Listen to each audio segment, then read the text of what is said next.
तो आ से कड़ी थी जयसिंहपुरा रोड અને અહીંયા મળતા જે ગામડા છે ખંડે જે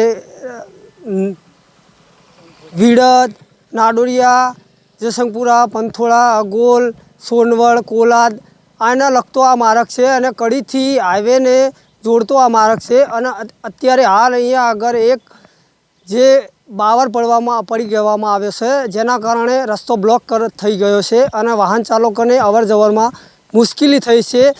જેના કારણે અહીંના લોકોને ભારે મુશ્કેલીનો સામનો કરવો પડી રહ્યો છે। તંત્ર દ્વારા મારી રજૂઆત છે કે આને જલ્દ સે જલ્દ આ બાવરને અહીંયાથી કાઢવામાં આવે અને આ રસ્તો ચાલુ કરવામાં આવે જેથી વાહન ચાલકોને મુશ્કેલી ના પડે। જેના કારણે અહીંયા તમે જોઈ શકો છો વાહન ચાલકોને જવામાં મુશ્કેલી પડી રહી છે। આ કોઈ પાડ્યો નથી પણ આ વરસાદના કારણે નીચેથી થળમાંથી પડી ગયો છે અને તેના કારણે રસ્તો બ્લોક થઈ ગયો છે અને બ્લોક થવાના કારણે અહીંના વાહન ચાલકોને ભારે મુશ્કેલીનો સામનો કરવો પડી રહ્યો છે।